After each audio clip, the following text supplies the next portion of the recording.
He didn't even look at her when he said it.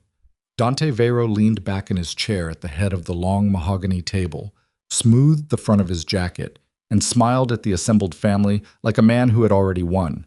Then he picked up the glass in front of him, tapped it once against the rim of his cousin's untouched water, and said, loud enough for every person in that room to hear, "Enjoy the title while it lasts, Cassian.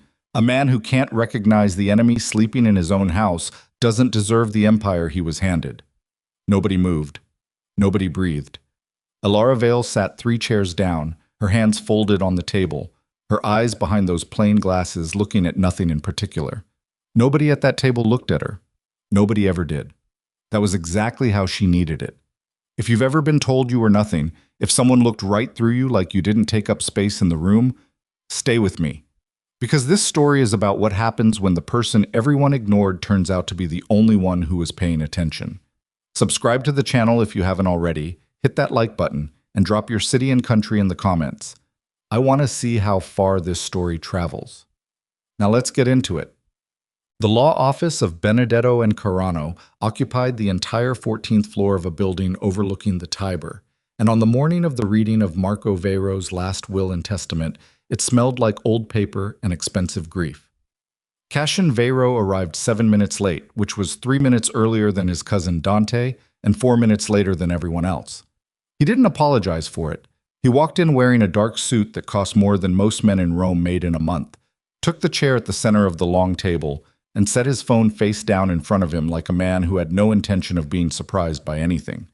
He had reason to feel confident. Marco Veyro, his late uncle, had spent 30 years building a shipping empire that moved goods and other things, carefully undocumented things, across 6 countries. Cassian had spent the last 4 years standing at the man's right hand, learning every corridor of it, every silent agreement, every face that needed to be known. He was 28 years old. He was the heir. There was nothing in that office that should have had the power to rattle him. He was wrong about that. Dante slid in after him, suit slightly more fitted, hair slightly more arranged, and took the chair across the table with the ease of a man attending a social function. They didn't greet each other. They hadn't greeted each other warmly since they were 12 years old, and even then it had been performance for their uncle's benefit. The notary, a thin man named Orsini who looked like he'd been alive since the building was constructed, cleared his throat and waited for the room to settle. Around the table sat 6 of the family's senior advisors, 2 financial representatives, and in the chair farthest from the door, half hidden by the woman seated beside her, a young woman in a gray cardigan with dark hair pulled back simply and glasses that were at least 1 prescription behind the current decade. Cassian had seen her before. He couldn't have told you her name without thinking about it. Orsini began reading. The first third of Marco Veyro's will was straightforward.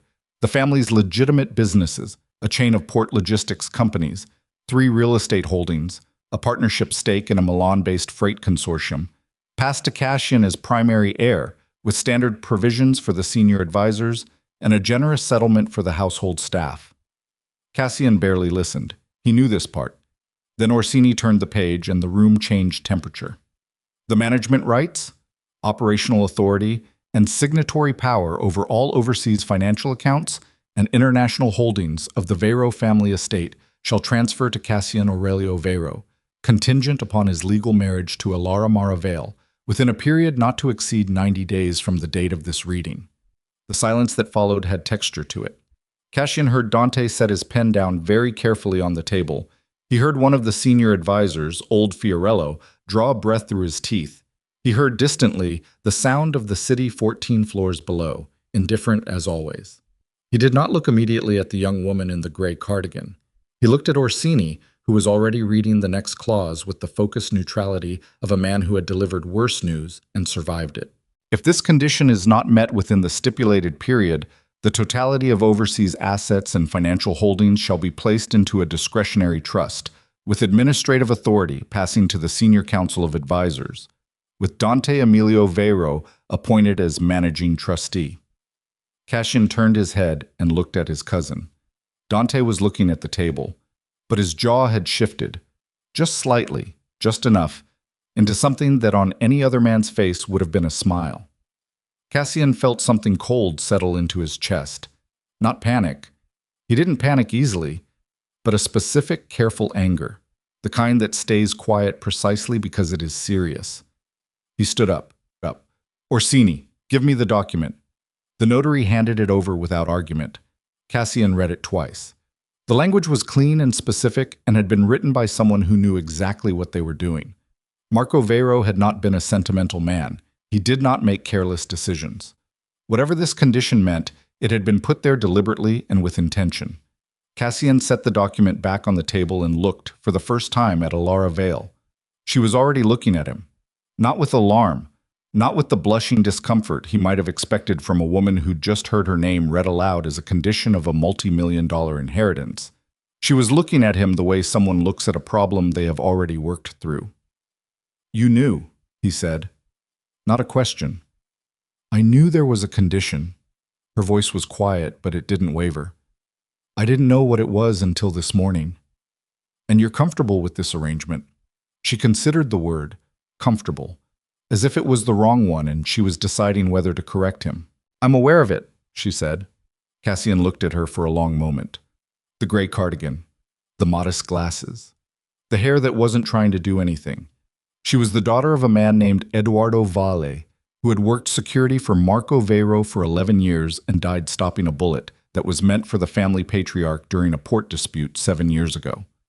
After that, Marco had taken the girl in, paid for school, given her a room in the house, treated her, by all accounts, with the quiet generosity he reserved for obligations he took seriously. She had lived in the edges of the Veyro world for 7 years, and Cassian could count on one hand the number of conversations he'd had with her. Quiet, unobtrusive, present without being noticeable. He had never considered her as anything. He became aware that the room was watching him. He pulled his jacket straight and said, to no one in particular, "We'll execute the condition." Then he picked up his phone and walked out. He called Serena from the car. Serena Bell was the kind of woman people looked at in restaurants. Dark hair, precise features, the particular confidence of someone who had always been considered beautiful and had built her entire strategy for moving through the world on top of that fact. She had been Cassian's companion. The word girlfriend felt insufficient and lover felt theatrical, though both were accurate, for 14 months, and she received the news of his impending legal marriage with a controlled grace that he appreciated and she resented. "A wife," she said, "a condition of the inheritance. And this, Elara." She said the name like she was tasting it for flaws. "Who is she exactly?" "Nobody," Cassian said. And then, because that summary felt accurate and final, he moved on. "It won't change anything." Serena was smart enough not to push. She also knew him well enough to know that "it won't change anything" was a sentence men said when they were already trying to convince themselves. "Of course not," she said, and the conversation ended. The marriage took place 11 days later. It was not a celebration. A civil ceremony at the city records office, witnessed by Fiorello on Cassian's behalf, and a quiet older woman named Marta, who had been Elara's only consistent friend in the Veyro household, a woman who had worked the kitchen for 20 years and had the careful discretion of someone who had survived decades of proximity to dangerous people by keeping her observations entirely to herself. Elara wore a dress the color of cream, simple and fitted, with no jewelry except for a small pendant on a thin gold chain, an unremarkable-looking oval piece, slightly worn at the edges, that she touched briefly once with 2 fingers before they walked inside. She didn't explain it. Cassian didn't ask. He signed the documents. She signed the documents. The clerk congratulated them with the warmth of a person processing a parking permit. Cassian shook Fiorello's hand, nodded at Marta, and went to a meeting at the port offices. Elara returned to the penthouse, Marco's penthouse, now theirs, and went to the library. The penthouse occupied the top floor of a converted palazzo in the Prati district. Cassian had lived in it for the last 3 years. Marco had transferred residence to a quieter estate outside the city after his health began to decline. It was a serious, beautiful space, high ceilings, rooms that connected through wide doorways, a library along the east wall that Marco had spent decades filling with things that mattered to him. Financial histories, shipping records, 3 decades of correspondence in labeled leather binders, and, on the lower shelves, a collection of Italian novels he had apparently never had time to read. Elara had spent time in this library before, during visits to the house. She knew it better, it turned out, than Cassian did. She did not decorate the room she'd been given. She did not attempt to introduce herself into the penthouse's rhythms. She kept her clothes in the closet, her books on the nightstand, and her schedule, which was quiet and self-contained and involved a great deal of time in the library, to herself. Cassian noticed she was there the same way he noticed furniture, which is to say, only when it inconvenienced him. That's 2 weeks into their arrangement, he came home past midnight to find the library lights still on. He wasn't planning to go in. He walked past the door, stopped, walked back. The door was open 3 inches. Through the gap he could see her at the desk, the large reading desk in the center of the room that Marco had used for years, with a stack of binders open in front of her and a legal pad covered in notes at her elbow. She was not reading novels. He pushed the door open. "Do you always work this late?" She looked up without startling. "Do you always come home this late?" It wasn't aggressive. It was just a question. He found that more irritating than aggression would have been. "What are you reading?" "Shipping records." She said it simply, the way you'd say the weather's changed. "Why?" She glanced at the binder in front of her, then back at him. "Because they were here," she said. He waited for more. She didn't offer more. He left. Serena came to the penthouse 3 times in the following 2 weeks. Cassian made no effort to conceal this. He also made no particular effort to be cruel about it. She arrived, they had dinner, she stayed or didn't stay. She left with the composed elegance she brought to every situation. He considered this a reasonable arrangement. He had married a legal condition, not a companion. He became aware, at some point during Serena's second visit, that he wasn't sure where Elara was. Not because it mattered, only because the penthouse was large and quiet, and he had developed, without meaning to, a low-level awareness of its sounds. The kettle in the morning, the library door, the specific silence of a floor that had another person in it somewhere. He asked Marta, who had taken to coming in 3 mornings a week, whether she'd seen Elara. Marta said Elara had eaten dinner in the kitchen 2 hours ago and gone back to the library. He didn't go to the library. He went back to Serena. But the awareness didn't go away. It was on a Thursday morning, exactly 22 days after the wedding, that Cassian sat down at his own desk to review the quarterly logistics report from the Piraeus operation and found, already paper-clipped inside the cover, a single sheet of handwritten notes in precise, even handwriting. He pulled it out and read it. It was a summary, 3/4 of a page, no wasted sentences, of discrepancies in the Piraeus accounts. Outgoing payments to 2 shell companies he didn't recognize. Amounts that didn't match corresponding shipment records. A pattern, noted across 6 months of data, of transfers that routed through a secondary account registered to a holding company in Malta with no verifiable principal. He read it twice. Then he sat very still for a moment, because the shape of what the notes described, if accurate, was not administrative sloppiness.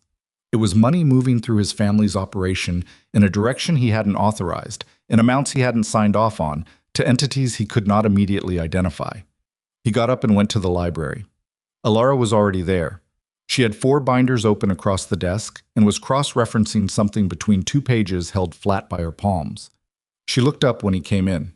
He set the sheet of notes on the desk in front of her. "You left this in my report." "Yes." "These discrepancies." He kept his voice level. "How long have you been looking at this?" She considered. "Seriously?" "About 10 days. You should have come to me immediately. I wanted to be certain before I brought it to anyone."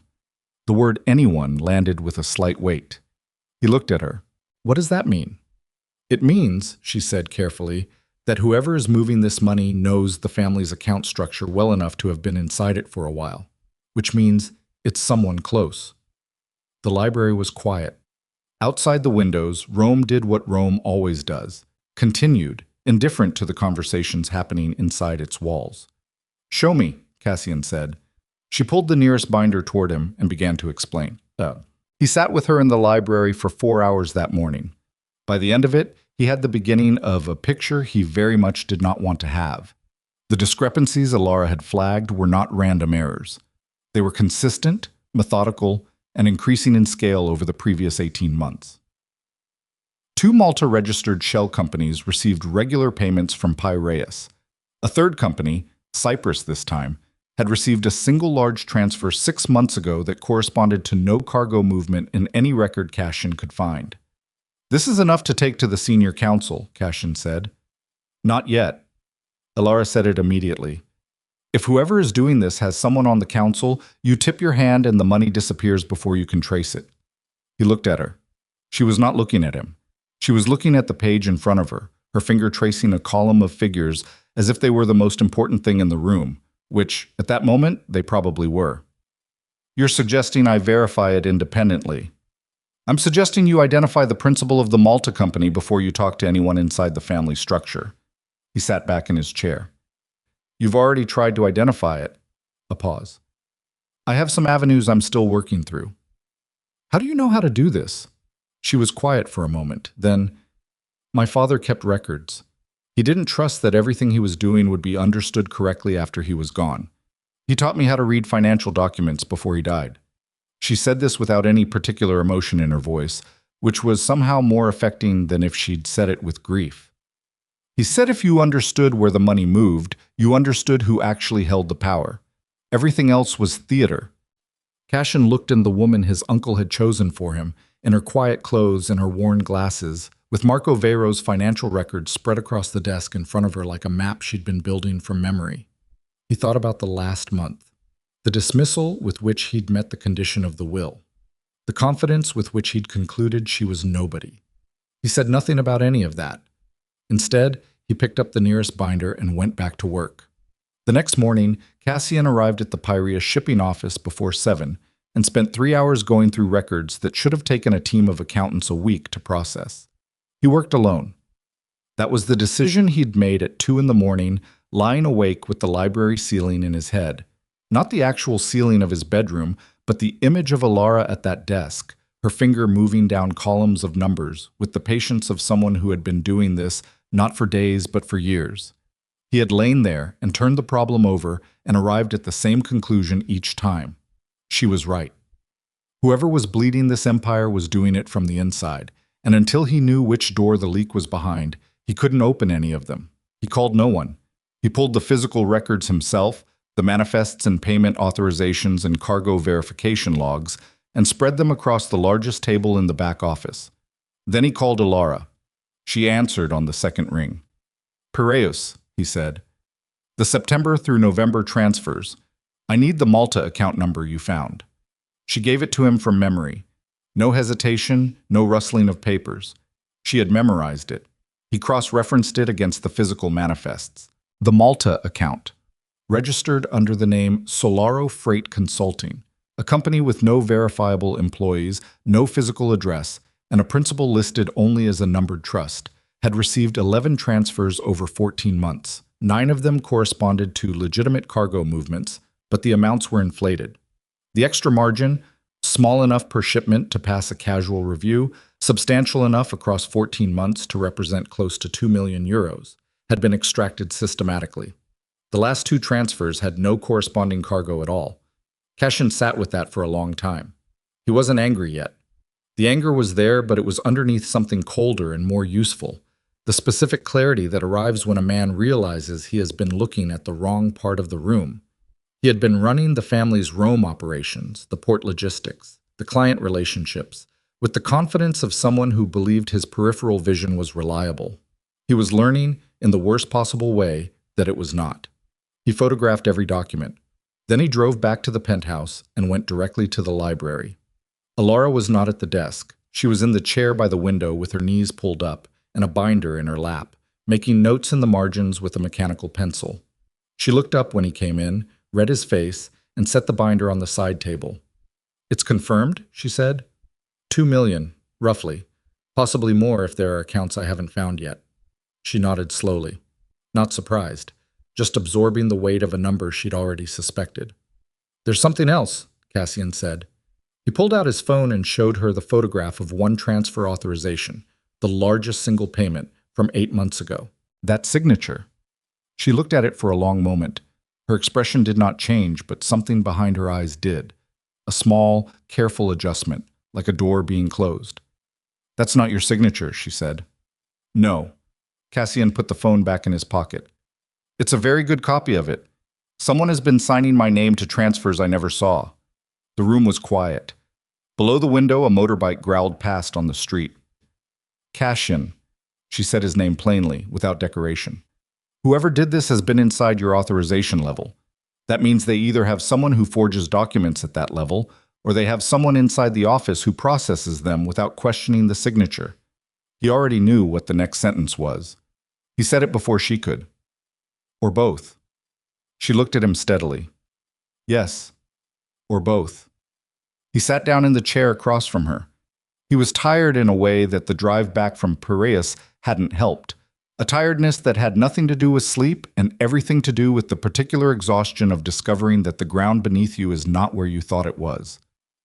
The Cyprus transfer, he said. Have you made any progress on the principal? I found a name this morning. She picked up the mechanical pencil, turned it once between her fingers. The Cyprus account is registered to a company called Eridano Holdings. The principal is listed as a woman named Lucia Canetti. She doesn't exist. The ID documents are fabricated. But the address on the registration, she stopped, considered. It's a property that was purchased 4 years ago through a real estate holding company. I traced the purchase chain back 3 transfers. She set the pencil down. The holding company's majority shareholder is a man named Piero Vella. Cassian went still. Piero Vella was Dante's personal financial manager. Had been for 7 years. The silence that followed had the quality of something being confirmed that had been feared. Worse than a surprise, because a surprise at least carries the mercy of unexpectedness. You're certain, Cassian said. Of the property connection, yes. The rest, she paused carefully. The rest requires more verification. I wanted to tell you before I had everything because I think we're running out of time to move quietly. He looked at her. What do you mean? I mean that if Dante knows you've been in the Piraeus records, if anyone in that office reports back to him, he'll know you've seen it. And whatever he's been building, he'll accelerate. Cassian stood up and walked to the window. Rome spread out below him, gold and indifferent, its stones unbothered by the specific crisis happening on the top floor of one of its palazzos. The Milan gathering, he said. The gathering was a semi-annual event, a summit of the family's senior figures, including representatives from associated networks in Milan, Naples, and one man from Marseille whose name never appeared in any document but who had been present at every major decision for 15 years. It was scheduled for 9 days from now. It was the moment, Cassian had assumed, at which he would formally consolidate his position as Marco Veyro's successor. He was beginning to understand it might be the moment at which Dante planned to do the same thing. We need the full picture before Milan, Cassian said. I know. Can you have it? She met his eyes. Give me the access codes for the overseas financial portal, the ones your uncle used. He looked at her for a moment. The access codes for the overseas financial portal represented the deepest layer of the family's financial infrastructure, accounts. Cashin himself had only partial access to, because Marco had structured the system so that full access required keys he had not yet transferred. It was, he now realized, an interesting choice by a man who had known he was dying. He took out his wallet. Behind his identification card was a small folded paper, the kind of thing you'd overlook entirely if you weren't looking for it. He held it out. She took it. She did not unfold it immediately. She set it on top of the binder. Thank you, she said, and the plainness of it landed somewhere in his chest that he wasn't prepared for. He left the library without answering. Dante called that afternoon. The call came to Cashin's personal line, the one whose number fewer than a dozen people had, and Dante's voice when it arrived was warm and easy in the way that expensive things sometimes are, smooth at the surface with something much harder underneath. Cousin, I hear you were at the Piraeus office this morning. Cassian felt the back of his neck tighten. He kept his voice relaxed. Routine review. The quarterly numbers didn't add up the way I wanted. A sound that could mean anything. You should have said something. I could have sent Vella. He's been managing the Piraeus account relationships for me. He knows those records better than anyone. I'm sure he does, Cassian said. A pause. Brief. Calibrated. How are you settling into the new arrangement? Dante asked. The marriage, I mean. Smoothly? Good. Good. Another pause. She's an interesting choice Marco made. I've always thought there was more to her than was apparent. Quiet people are sometimes the most observant, shall we say. Is there something you needed, Dante? Nothing specific. The warmth in his cousin's voice remained entirely in place, which was the most alarming thing about it. I wanted to make sure you were prepared for Milan. There are some proposals I'd like to put forward regarding the overseas accounts. Restructuring, you understand. I look forward to hearing them, Cassian said. He ended the call and stood in his office for a long moment with the phone in his hand and the specific cold knowledge that his cousin had just told him, in the most pleasant possible terms, that he was aware the timeline was moving. He told Elara about the call that evening. She was at the library desk again, the overseas financial portal open on the laptop beside the binders, and she listened to his account of the conversation without interrupting. When he finished, she leaned back in her chair and looked at the ceiling. He mentioned Vela, she said. Deliberately. Yes. She lowered her eyes back to the desk. He wanted you to know he has someone in the Piraeus records, and he wanted you to know he knows you've been there. It's a signal. I know what it is. It's also a deadline, she said. Milan is in 9 days. If he's announcing restructuring proposals for the overseas accounts, he either already has the votes from the senior council, or he's planning to manufacture them before the meeting. She turned back to the laptop. I need 2 more days with this portal. There's a transaction record from 2 years ago that I'm still pulling apart. It connects to something larger than the Piraeus transfers. How much larger? She typed something, scrolled. If I'm right, the Malta and Cyprus accounts are just the visible parts. There's a third structure, I don't have the full shape of it yet. That's substantially bigger. She looked up at him. If Dante controls what I think he controls, the Piraeus money is almost incidental. It's a test. He's been running this long enough that the serious money is somewhere I haven't found yet. Cassian sat down across from her. The desk lamp was the only light in the library, and it made the shadows in the room deep and specific. My uncle knew, Cassian said. It was not a question. Elara was quiet for a moment. I think he suspected. Near the end. She paused. There are notes in the back of the November binder, his handwriting. They're not labeled and they're not complete, but the account numbers he wrote down, 3 of them match accounts I've already flagged. He left them where he knew you'd find them. She said nothing, which was its own kind of answer. Cassian looked at the woman across the desk from him. She had ink on the side of her right hand, and there were 2 empty espresso cups at her elbow, and she had not, as far as he could tell, slept more than 5 hours in any of the last 4 days. She was not performing any of this. She was not doing it to impress him or to demonstrate something. She was doing it because the problem existed and she had the tools to work on it, and she was the kind of person who, when given those conditions, could not walk away. He had called her nobody. He thought about that now without the comfortable distance that dismissal used to provide. Elara, he said her name carefully. Why didn't you tell me about the records earlier, when you first found the discrepancies? She considered this with the same precision she applied to everything. Because I didn't know if you were part of it. The honesty of it hit him harder than an accusation would have. And now, he said. Your signature was forged, she said. If you were orchestrating the transfers, you wouldn't need someone forging your name to do it. She picked up the mechanical pencil. And you came back from Piraeus with photographs instead of excuses. He sat with that. Then, because it was the most honest thing he could offer in return, I should have looked at the library before now. I knew you were in there. You assumed I was reading novels. Yes. She almost, not quite, smiled. It was a slight adjustment around the eyes, the corners of her mouth doing something very small. Your uncle had an excellent collection of financial history, she said. I got through most of it the first year. On the 5th day before Milan, Fiorello came to the penthouse. Cassian met him in the main room. Fiorello was 71, had served Marco Veyro for nearly 3 decades, and carried himself with the compressed authority of a man who had seen enough to be frightened of very little. He had a slow, deliberate way of sitting down in a chair, as if the chair needed to understand who was using it. I'll be direct, Fiorello said, when the espresso had been poured and the unnecessary pleasantries finished. There's movement on the council. What kind of movement? Dante has been talking. Quietly, but talking. He's suggesting, carefully, you understand, very carefully, that the overseas structure needs new management, that the transition from Marco's leadership created certain vulnerabilities. Fiorello's eyes, still sharp at 71, watched Cassian's face.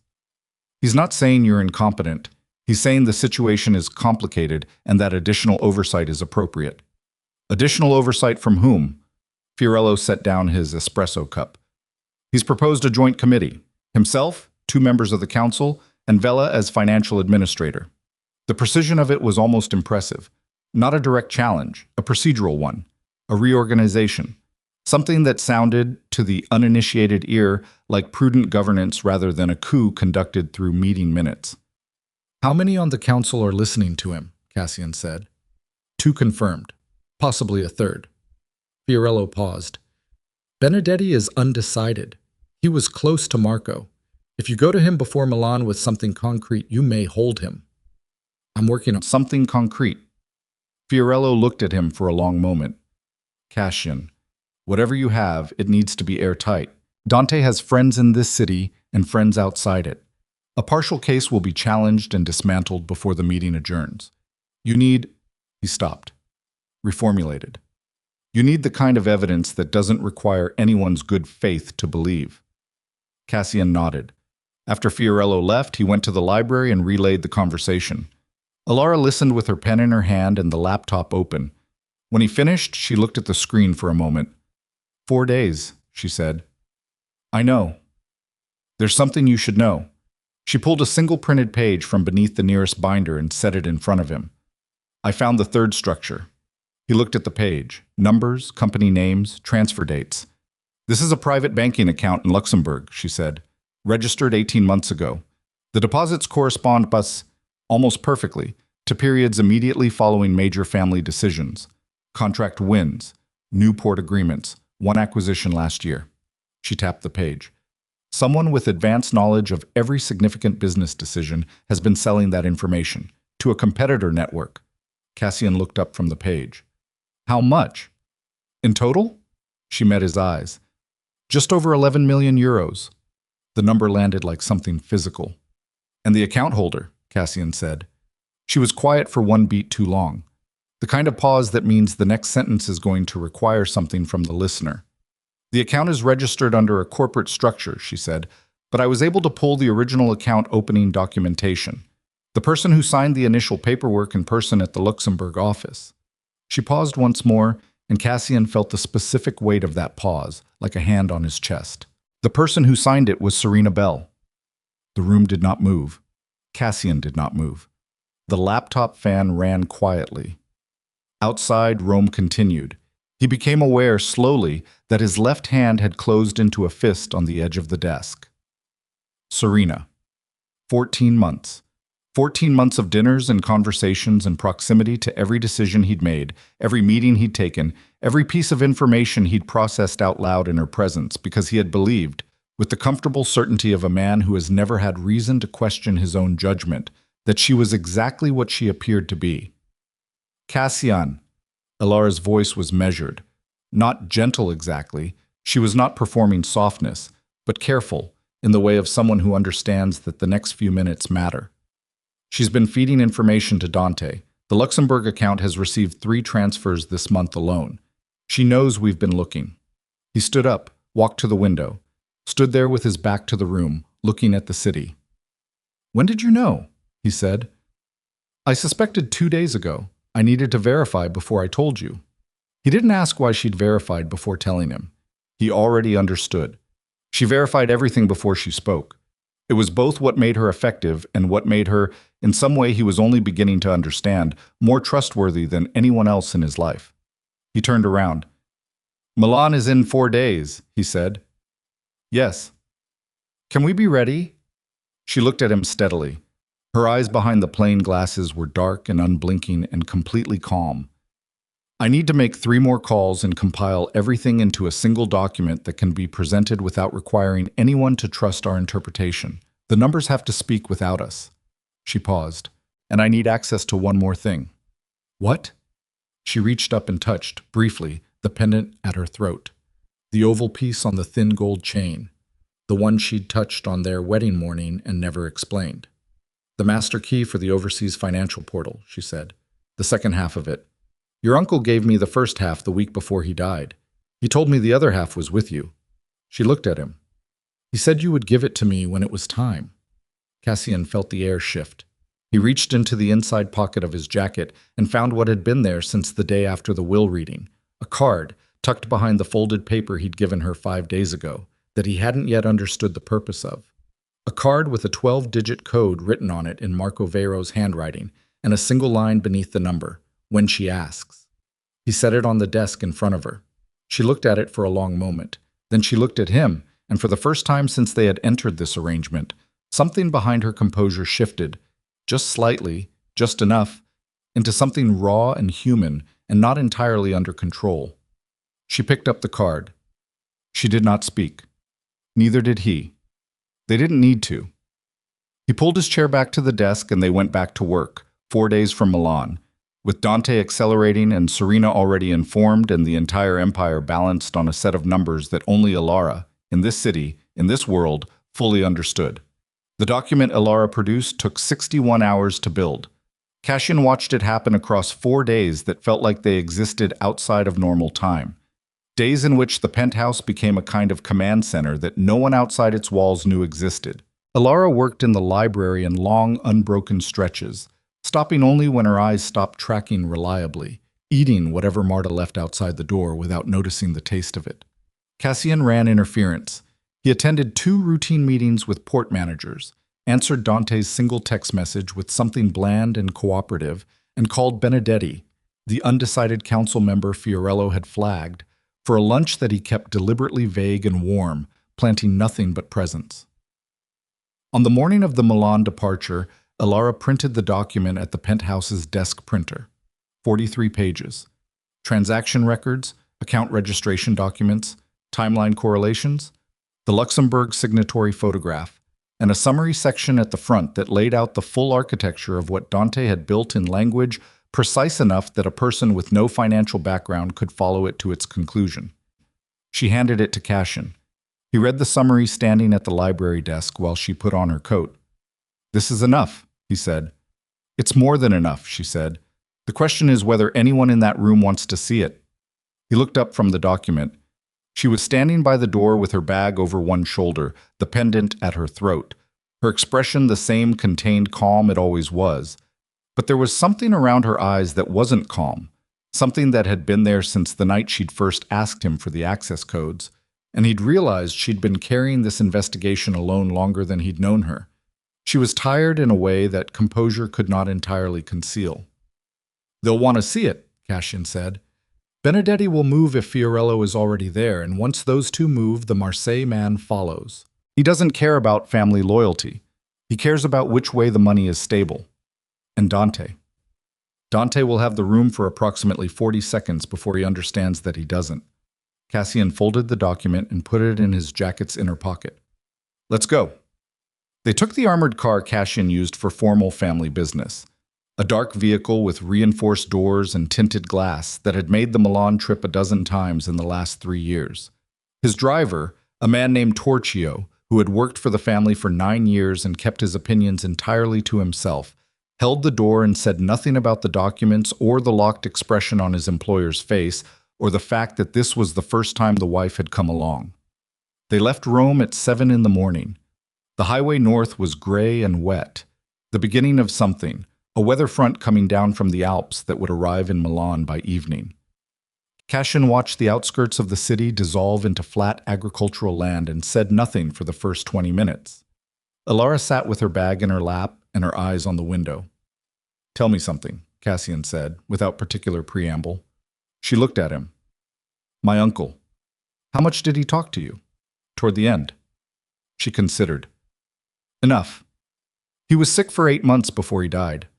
The last 4 he didn't go out much. He used to call me into the study in the evenings and talk about the business.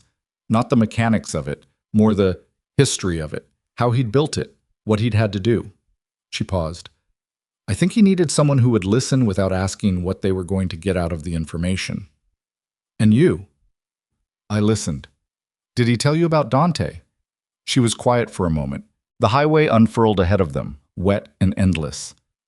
"He told me there was someone close who had been patient for a very long time. He didn't name him, but he gave me access to the financial records that fall. And he said, she stopped. What? He said, the safest place to hide something is in plain sight. Elara, you have always been plain sight. Use it. Cassian absorbed that. The old man had spent 30 years reading people, and he had looked at this quiet, overlooked young woman in her gray cardigans and seen something that Cassian, with all his confidence and all his proximity, had entirely missed. He chose well, Cassian said. She looked at him with an expression he couldn't immediately categorize, not quite surprise, not quite discomfort, but something that moved beneath both. She turned back to the window.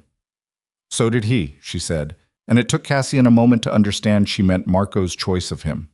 He chose not to say anything to that. The highway continued. The sky was darkening toward the northwest. They were 40 minutes outside Milan when Torchio's phone rang. Cassian watched the man answer it, watched his shoulders shift, watched him say 3 words, and then end the call. Torchio did not look in the rearview mirror immediately, which was itself a signal. The man always checked the mirror before delivering information. What is it? Cassian said. Signor Veyro. Now Torchio met his eyes in the mirror. His face was doing something difficult. That was Aldo from the advance car. He says there's a situation at the Milan venue. What kind of situation? He says the building's security configuration has been changed. The private entrance has been locked, and the access code's overridden. And a pause. He says Signor Dante's people are already inside. They arrived an hour ago. Cassian went very still. The gathering was not scheduled to begin for 4 hours. An arrival time of 1 hour ago meant Dante had left Rome before dawn. It meant he had moved up his own timeline without signaling it. And changing the security access codes to the venue meant he had arranged, through someone with administrative authority over the event, to control who entered and when. Call Fiorello, Cassian said. Torchio dialed. 4 rings. 6. No answer. Benedetti. 3 rings. A connection. Then a sound on the other end of the line that was not Benedetti's voice. A scuffle, something being moved, and then a call ended. Cassian took the phone from Torchio and dialed Fiorello himself. Voicemail. He called the Marseille contact, a man named Leclerc, whose number he had memorized and never stored in any device. It rang once and cut to a foreign dial tone. The line had been disconnected. The car was entirely quiet. Rain had started against the windows, soft and insistent. Elara had not moved. She was watching him, her bag in her lap, her hands folded over it with a stillness that he now recognized as something learned rather than natural. The specific stillness of someone who has trained themselves not to show alarm when alarm is the correct response. He moved early, she said. Yes. He has the venue, Fiorello's phone is off, and Benedetti's line was interrupted. She said it flatly, laying out the facts like pieces on a table. He's not waiting for the meeting. He's already running it. Cassian looked out the window. The rain was heavier now. The highway signs indicated Milan was 32 kilometers ahead. He made a decision. Torchio, don't take the main approach. There's a secondary road, the one that runs behind the Navigli warehouses. Take that and stop before the bridge. Yes, sir. He turned to Elara. There's a back route into the venue building. It was built during a renovation 4 years ago. A loading access that Marco used when he didn't want to advertise arrivals. The code for it is separate from the main security system. He paused. If Dante changed the front codes, he may not know that route exists. May not, she said. May not, he confirmed. She nodded once. She did not suggest they turn around. She did not ask whether this was a good idea. She looked out her window at the wet outskirts of Milan arriving around them and said, I need 15 minutes when we're inside before we go into that room. For what? The master key. She touched the pendant. I need to execute the asset freeze remotely before we walk in. If I freeze the overseas accounts while we're in front of them, Dante can interrupt it. If it's already done when we enter, he can't reverse it without the key. He can't reverse it at all. The system requires both halves of the code simultaneously, and both halves are... She stopped, looked at him. Both halves are ours. Cassian felt the weight of that land in a specific place. Marco Veyro had split the master key between the young woman he'd raised and the nephew he'd believed in, and he had made the condition of the inheritance the one thing that would put them in the same room. The old man had not been leaving anything to chance. He had been engineering a specific outcome from beyond the grave with the patience of someone who had 30 years of experience engineering outcomes. He knew this day would come, Cassian said. He thought it might. She looked back at the window. He hoped we'd be standing on the right side of it. Torchio stopped the car in an alley behind a warehouse building 2 blocks from the venue. The rain was serious now, coming in cold sheets off the canal. And when they got out, Cassian's suit was wet across the shoulders within 30 seconds. He did not particularly notice. Elara pulled her coat closed and kept pace with him across the wet concrete without comment. The loading access was a steel door set into the side of the building, unmarked, with a keypad that had not been updated since the renovation. Cassian entered the code from memory. The lock released with a clunk that sounded enormous in the rain-quiet alley. Inside was a narrow corridor, then a utility stairwell, then a maintenance level that ran beneath the main event floor. They moved quickly. Cassian had been in this building enough times to navigate it without light. Elara followed him with a hand on the wall and no wasted movement. They found a small utility room 2 floors below the main hall. Concrete walls, a work table, a single overhead light that flickered before steadying. Cassian pulled the door shut behind them. Elara was already taking out the pendant. She unclipped it from the chain and turned it over. And Cassian saw, for the first time, what it actually was. Not merely a piece of jewelry. The oval face slid open under her thumbnail to reveal a small screen and a numeric interface, a specialized key device that looked like nothing remarkable from the outside and was, he now understood, the physical housing for the first half of the master access code. She held out her hand. He gave her the card with Marco's 12-digit code. She entered both sequences, the one from the pendant, then his from the card, into the device with focused precision, her thumb moving steadily. The small screen displayed a confirmation prompt. She pressed confirm. A pause. 3 seconds. 5. The screen displayed 2 words, execution confirmed. She closed the pendant face and looked up at him. It's done. As of this moment, Dante's access to the overseas accounts is suspended. His followers' payment structures are frozen. Whatever he's promised people in that room tonight, he can't deliver it. Cassian looked at her in the utility room's unsteady light. Her hair was damp from the rain. There was a streak of something, dust or the alley wall, on the sleeve of her coat. She looked like exactly what she was. A person who had worked without stopping for 4 days and was now standing in a basement 2 floors below the man who had been trying to dismantle everything around her, completely steady, document in her bag, asset freeze executed, ready to walk into the room. He had called her nobody. He had looked at her across a table and seen precisely nothing. When this is over, he said, and then stopped, because he wasn't entirely sure what came after that sentence. She looked at him, waited. I owe you an apology that isn't adequate to what I actually did, he said. I want to say it anyway. She held his gaze for a moment. Something moved through her expression. Not the calculated composure she carried like armor, but something underneath it, something that had been underneath it for a long time and didn't have a name he was qualified to give it. You can say it after, she said. Let's go. They came up through the maintenance stairwell and entered the main hall from a service door near the east wall. The room was already full. Dante was at the front, not seated, standing, with the posture of a man who has already decided the meeting's outcome and is now simply managing its aesthetics. Around the long central table sat 8 figures, 4 council members including Fiorello, whose expression when he saw Cassian enter was the expression of a man watching something he had stopped believing would happen. 2 senior managers from the Milan operation. One man Cassian didn't recognize, who had the careful, watchful quality of someone present as a representative of a larger interest.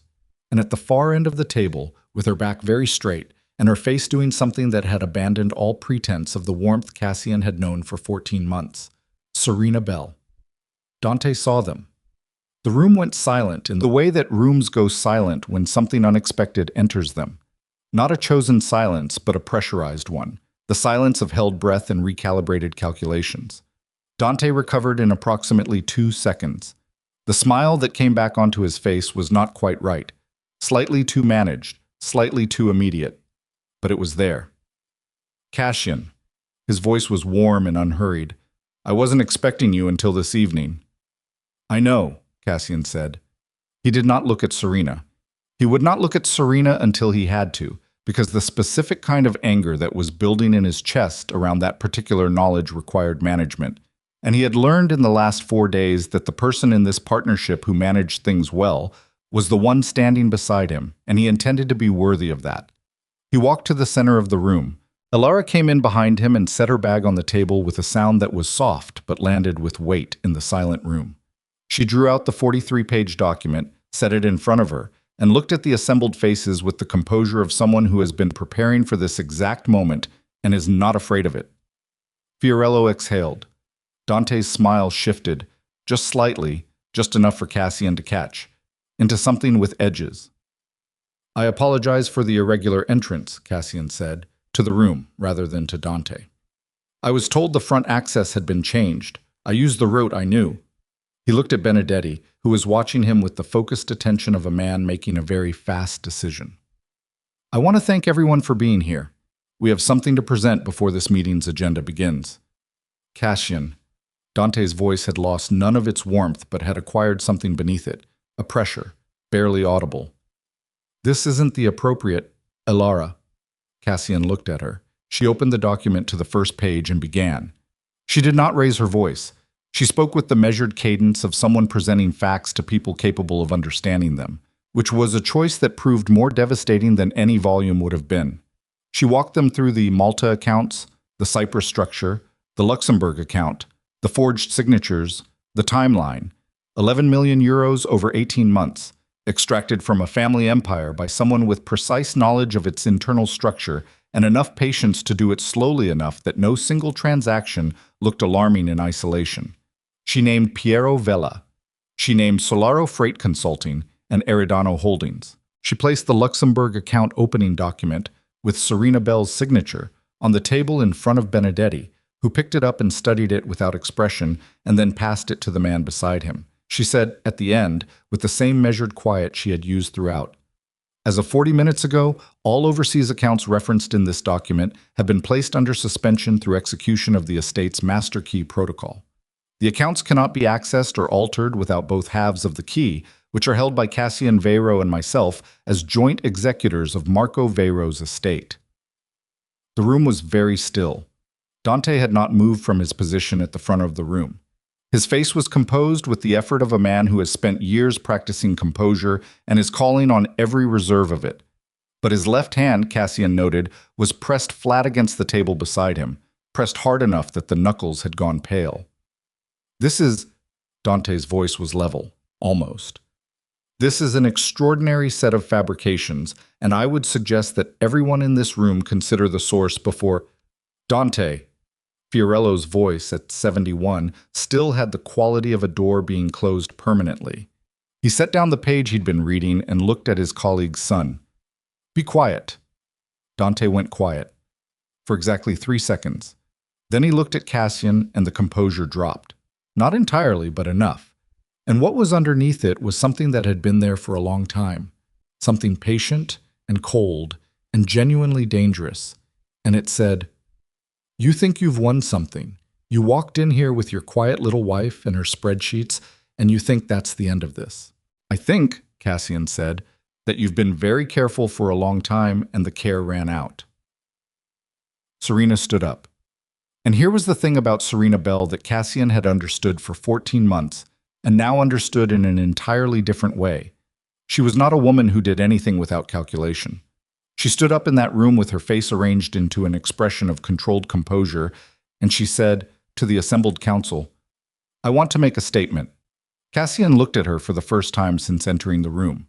She met his eyes, and what he saw in them was not guilt, not the human, messy guilt of someone who had done something wrong and knew it, but something colder than that.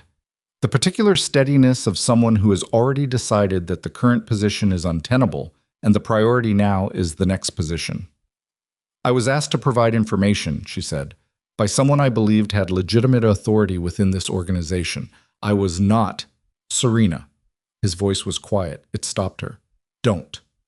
She looked at him. "Don't construct the version where you were used," he said.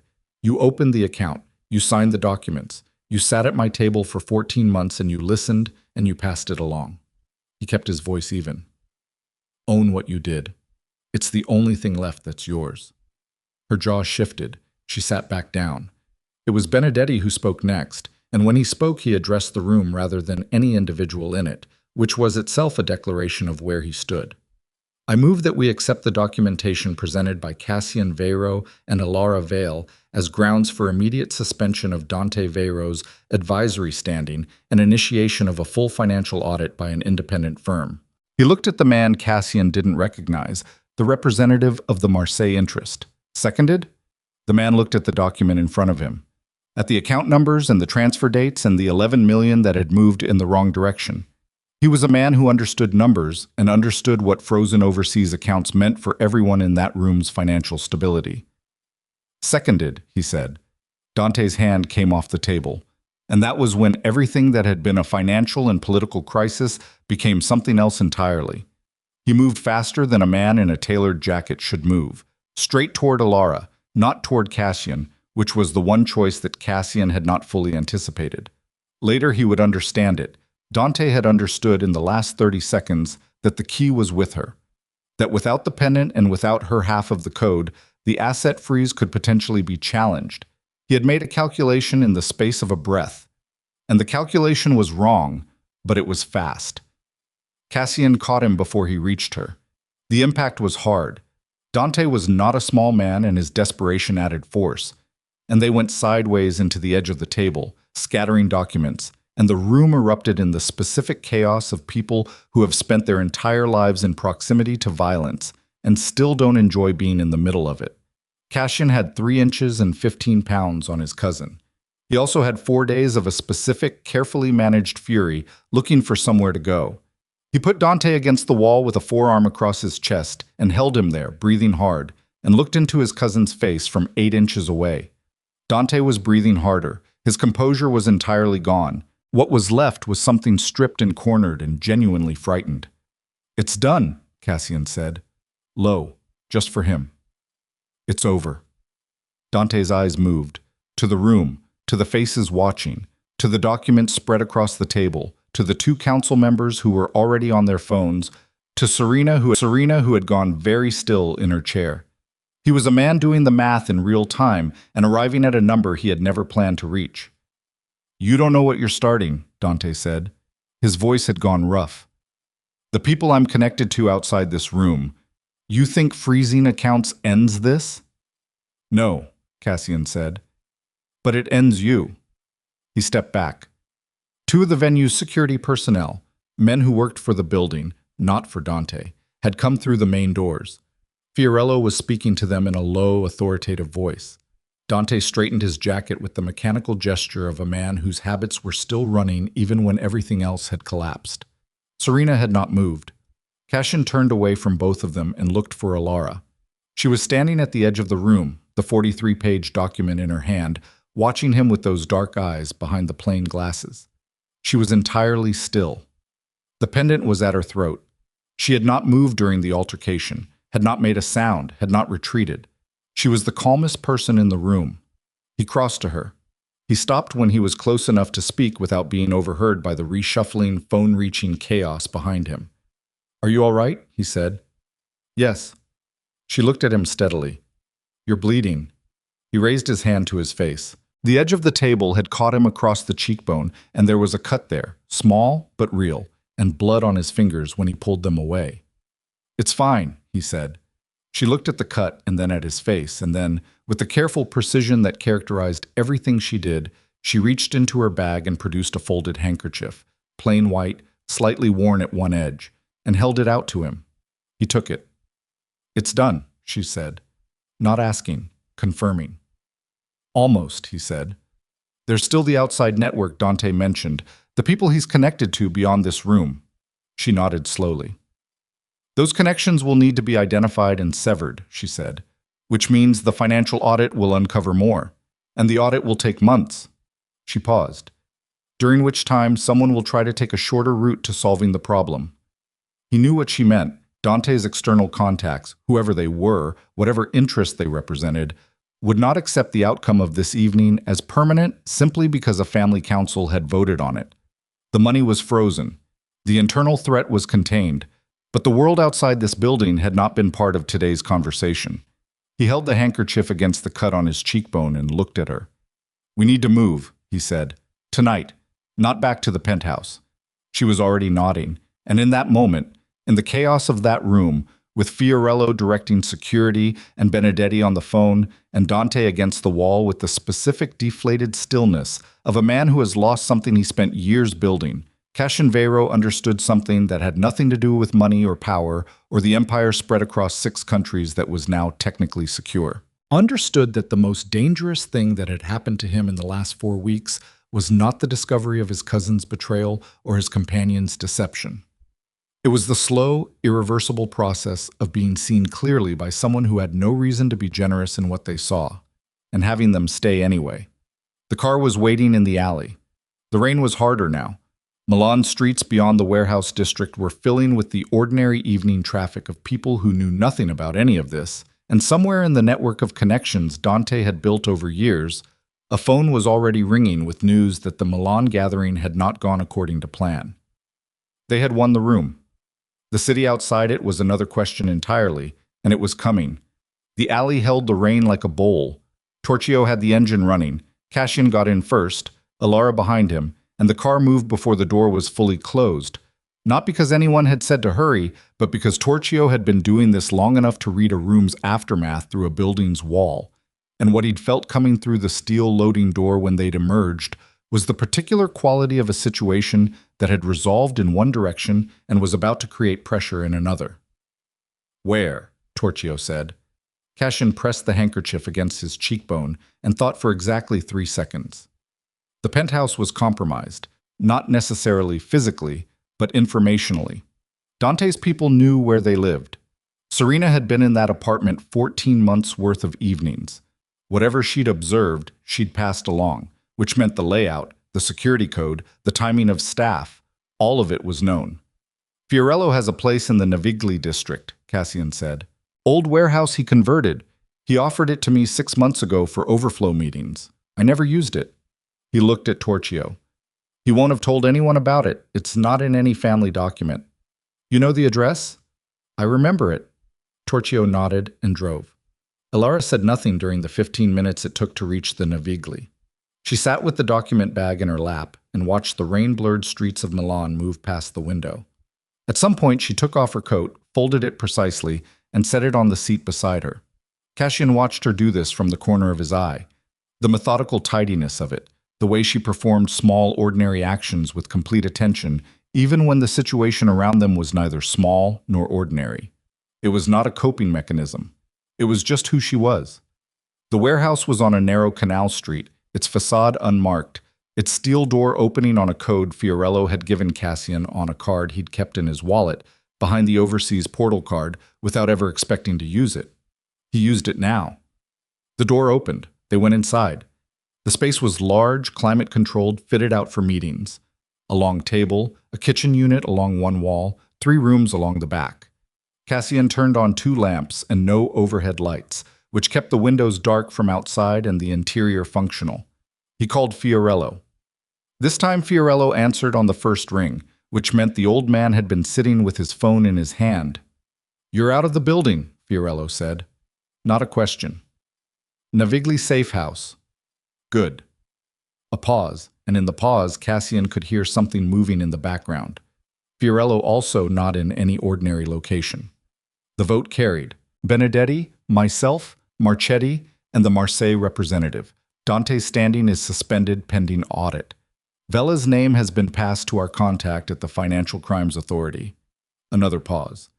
Serena Bell left the venue before the vote concluded. No one stopped her. Cassian absorbed that. What about Dante? Detained for the moment. Not officially detained. Persuaded to remain. Fiorello's voice did something dry and careful around those words. He will not remain persuaded indefinitely.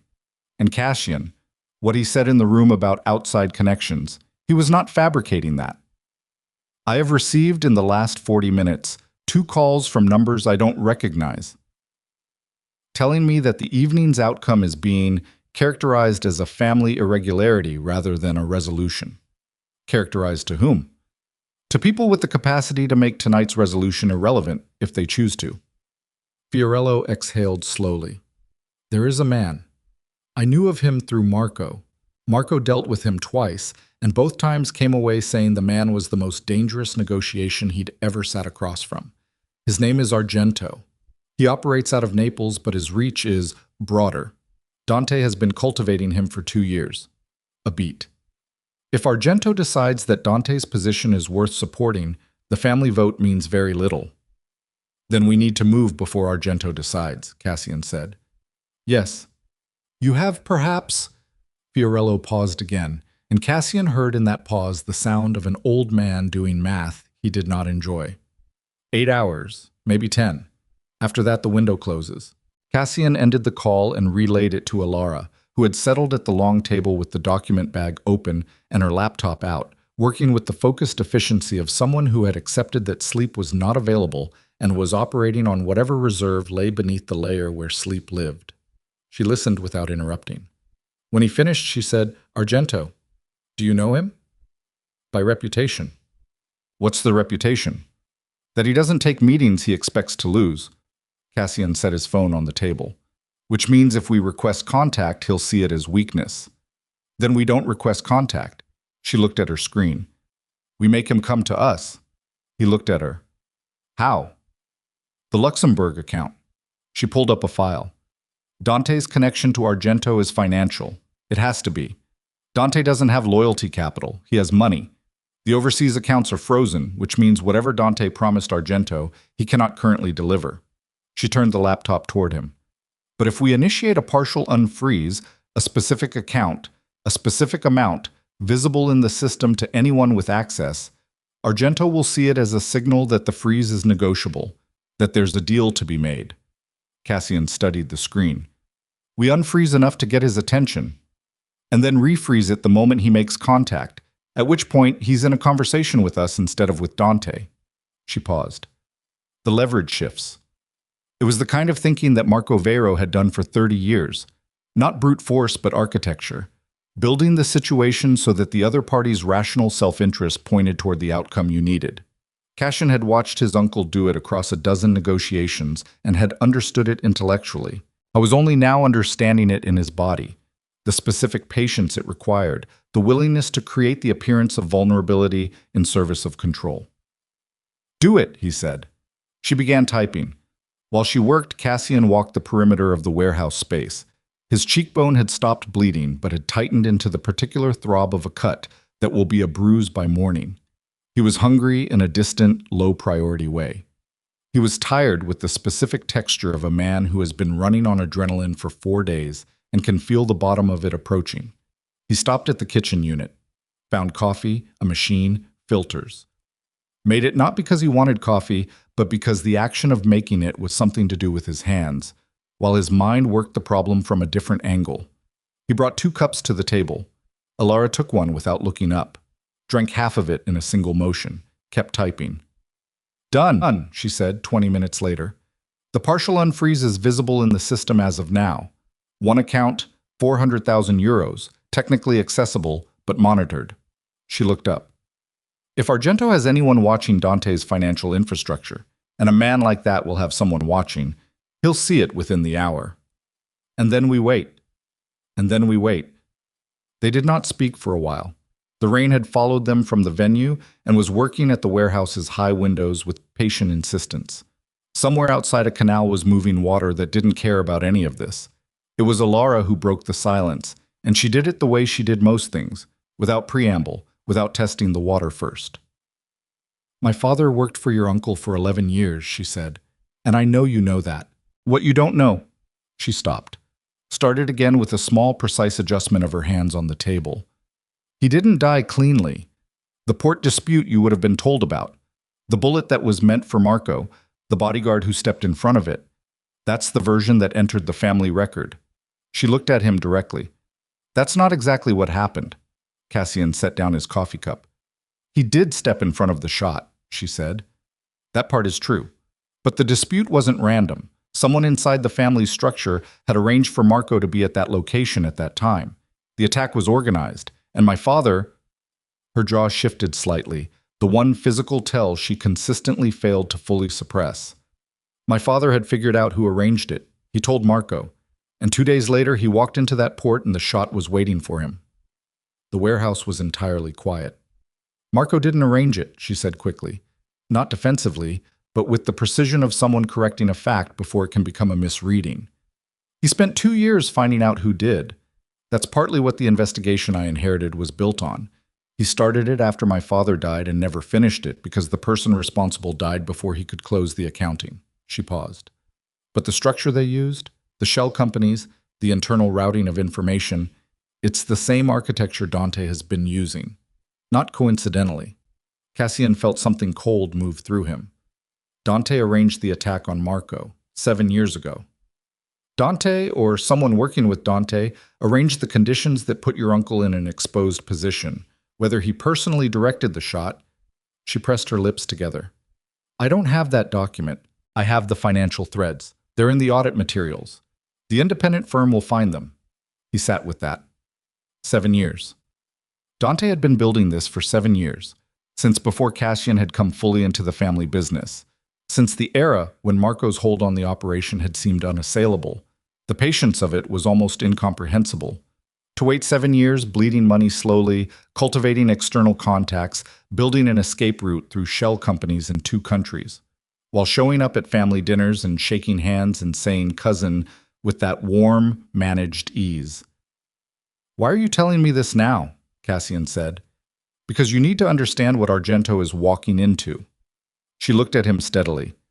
If Dante connected Argento to his network 2 years ago, and the architecture goes back 7 years, Argento's investment in this is deeper than a single business arrangement. He's been part of the infrastructure. She paused. Which means, if he comes to the table tonight, he's not coming to negotiate. He's coming to assess whether we're a problem he needs to solve permanently. The word permanently settled into the room with physical weight. Cassian looked at her across the table. At the document bag. At the laptop screen showing the partial unfreeze, the digital bait sitting in the open water of an international banking system. If that's the case, he said, then we're not just waiting for a phone call. No. She met his eyes. We're waiting for them to find us. She had barely finished the sentence when Cassian's phone moved on the table. Not a call. A text, from a number he didn't recognize that contained 3 words and a time. 1 hour. Come alone. He turned the phone so she could see it. She read it again. Then she looked at the warehouse door with the expression of someone recalculating a structure they thought they understood and finding a load-bearing element that wasn't in the blueprint. They already knew where we were, she said. Yes. Her jaw tightened. Torchio. The name landed between them like a dropped piece of steel. Cassian sat very still with his phone in his hand. Torchio. 9 years, 30 trips on this road. The man who had driven him to Piraeus and back, who had taken the secondary route to Milan without question, who had waited in the alley while they were in the warehouse building and brought them here to a safe house whose address Cassian had spoken aloud in the car, whose phone had rung on the highway north and who had said 3 words before hanging up. Cassian stood up and walked to the warehouse door and opened it. The alley was empty. The car was gone. He stood in the rain for a moment. It hit the back of his neck and ran down his collar, and he stood there and let it, because the specific feeling of having trusted the wrong person for the wrong length of time required a moment of acknowledgement before it could be filed away and operated around. He came back inside. He was wet across the shoulders again. He did not particularly notice. He took the car, he said. I know. She was already packing the laptop back into the bag. How far are we from the meet location? He looked at the message again. The address was a canal-side address, 4 streets north. 10 minutes on foot. Then we have 50. She stood up, put on the coat she'd folded on the seat, picked up the bag. He looked at her. You understand what I'm walking into? We, she said. Flat. No discussion in it. The message says alone. The message was sent by someone who had our location from a source they turned, she said, which means they've had time to prepare the meeting point, and they want you there without backup. Going alone is the worst available option. She looked at him with the direct, unhurried patience of someone explaining something to a capable adult. I won't be in the room. But I'll be positioned where I can execute the full account freeze the moment you signal, and where I can reach Fiorello with the evidence package if the conversation goes in the direction we're worried about." She paused. "You're not going into that room armed with nothing. You're going in armed with me being outside it." He looked at her for a long moment. The warehouse, the rain, the single address on his phone screen, 50 minutes. "You know," he said, "you're considerably more dangerous than you look." She picked up the bag and moved toward the door. "Everyone useful is." The canal-side building was a converted boat repair facility. High ceilings, concrete floors, the ghost of industrial oil underneath everything. The kind of place that had probably handled 3 decades of things that didn't need to be documented. A man met Cassian at the entrance. Not Argento. A functionary, thick through the shoulders, with the particular expression of someone who has stood at a lot of doors and found it sufficient employment. He checked Cassian for a weapon, found none because Cassian had come without one, which was the only move that read as either confidence or stupidity, and he needed Argento to be uncertain which, and led him through a corridor and into a back room where the rain on the skylight overhead created a constant soft percussion. Argento was 60, or close to it, shorter than Cassian had imagined, with the compact solidity of a man who had spent his life making himself impossible to move. He was seated at a plain metal table with his hands visible on its surface, the gesture of a man who understood that in meetings like this, visible hands were a form of respect. And he looked at Cassian when he entered with the focused, unhurried assessment of someone reading a document in a language they know fluently. "Sit," Argento said. Cassian sat. "You froze the accounts," Argento said. Not accusatory, just establishing. "Yes." "And then you unfroze part of one." "Yes." "Why?" "To get you here," Cassian said.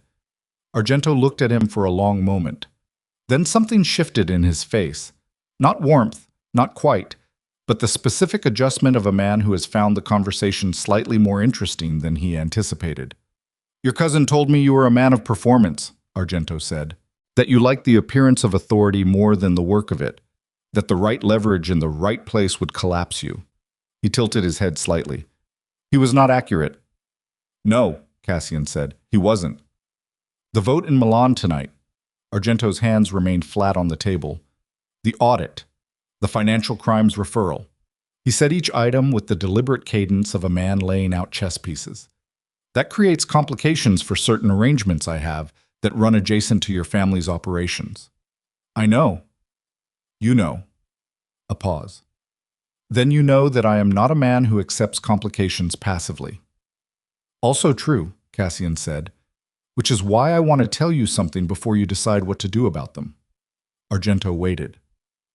"The evidence my wife compiled covers 7 years of financial architecture," Cassian said. "The Malta accounts, the Cyprus structure, the Luxembourg account. All of it connects, eventually, to a port incident 7 years ago in which a man named Elara Vale was killed.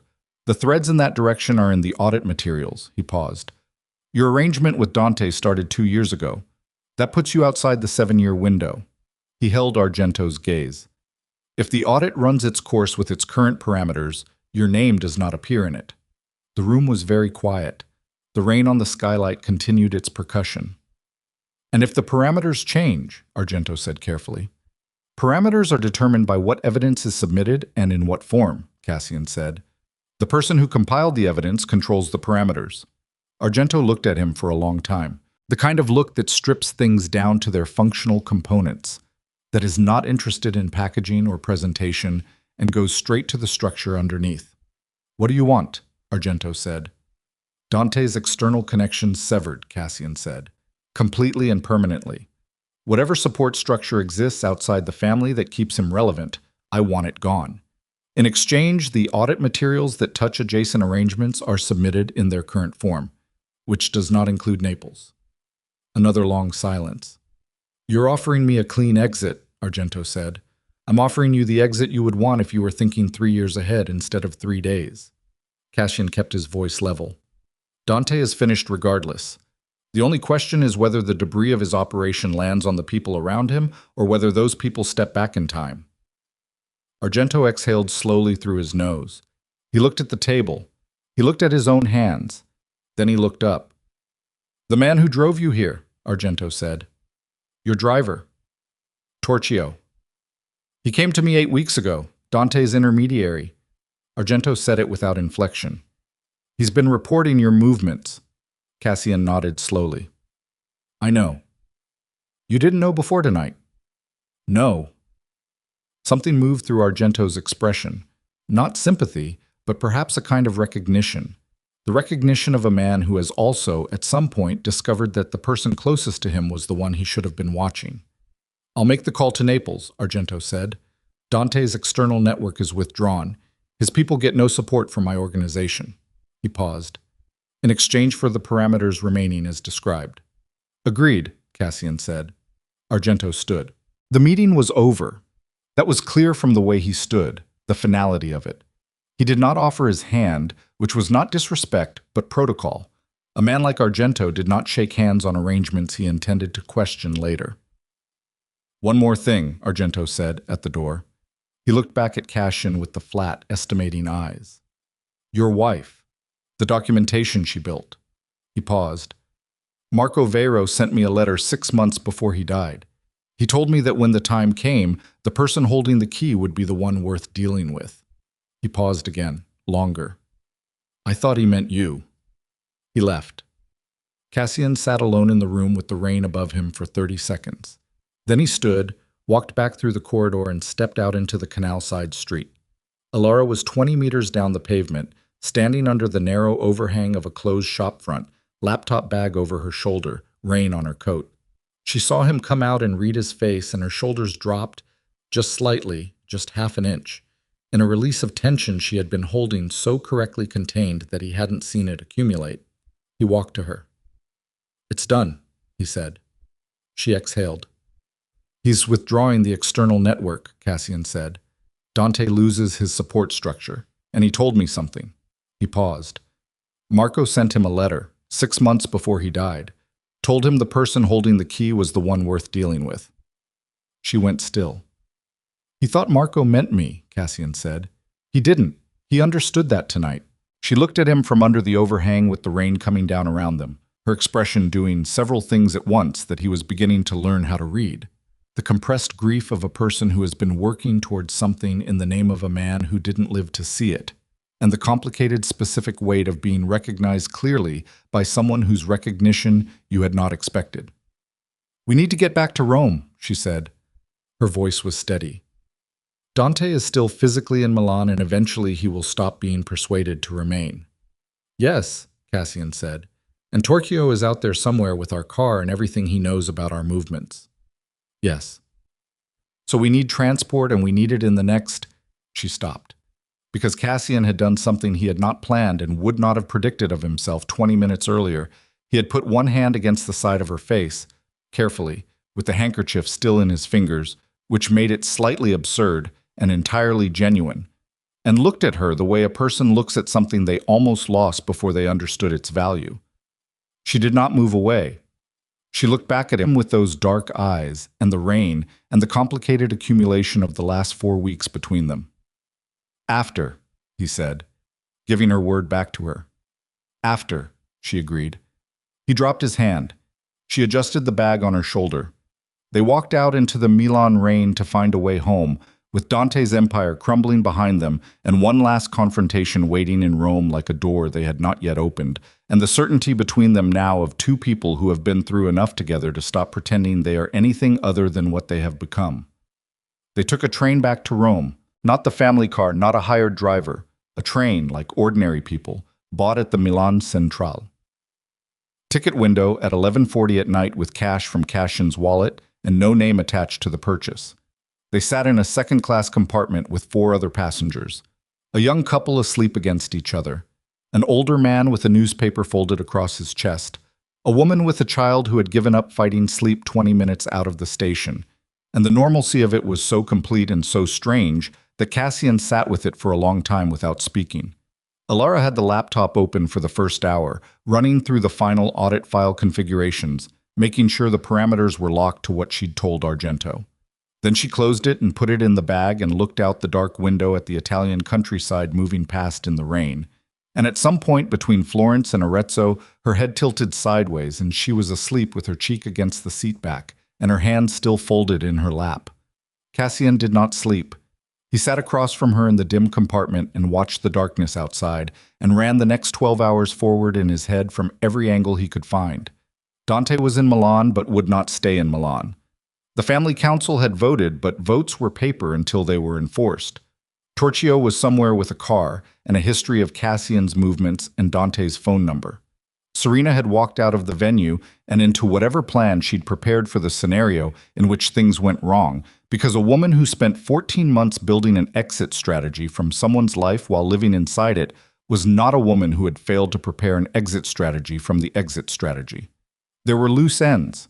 There were always loose ends.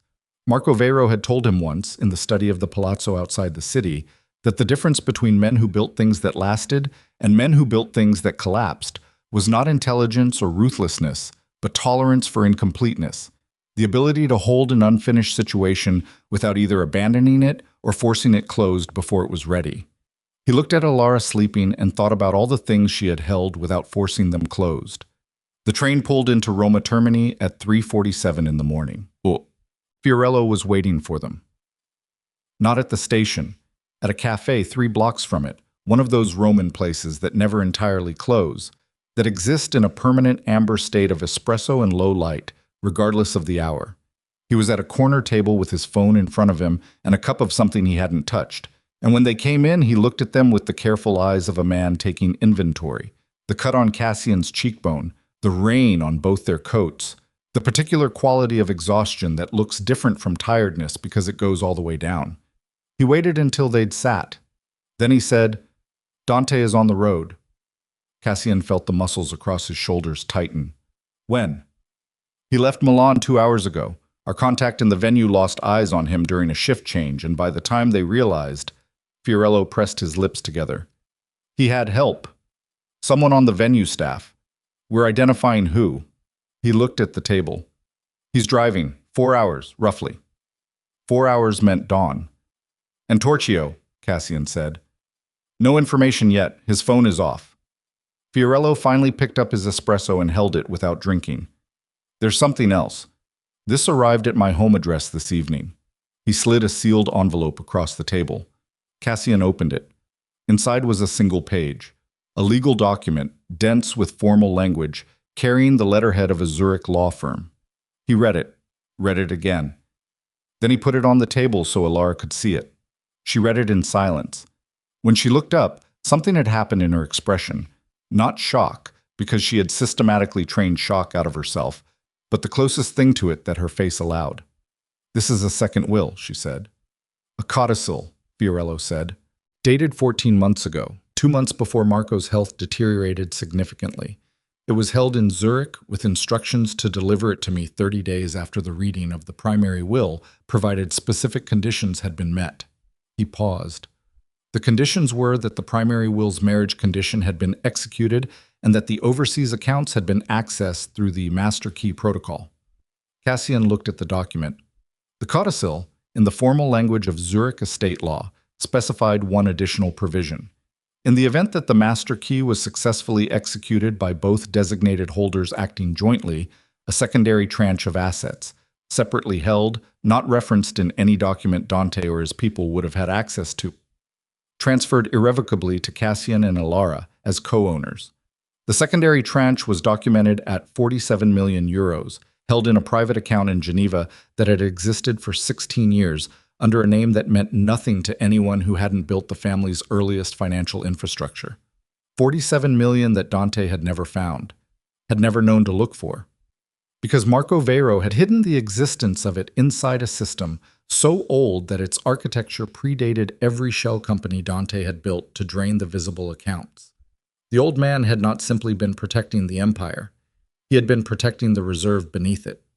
The bedrock that no amount of patient, methodical theft could reach because it was not in any record that the thief could access. Elara set the codicil down carefully on the table and looked at Fiorello. He knew the primary accounts would be compromised, she said. It was not a question. He suspected, Fiorello looked tired in the way of someone who has been carrying information for a long time and is relieved to put it down. He didn't know who, but he knew the structure was being touched. He told me last winter we had dinner, just the two of us, at his house outside the city. He told me that someone close was being very careful and very patient, and that he was going to be more careful and more patient. Fiorello paused. He said, I'm going to put the real thing somewhere they will never think to look, and I'm going to make sure the two people who find it deserve it. Cassian sat back in his chair. The cafe was quiet around them. The amber light, the low sound of something playing from a radio in the back, the smell of espresso and old stone. Rome at 4 in the morning, which is Rome at its most honest. We need to be at the port by dawn, Cassian said. He knew Dante would go to the harbor. It was the thing he'd understood on the train, running the next 12 hours forward. Dante was a man who needed an audience for his authority, who had spent 7 years building toward a moment of formal assumption of power. He had been stopped in Milan, but Milan was not home. Rome was home.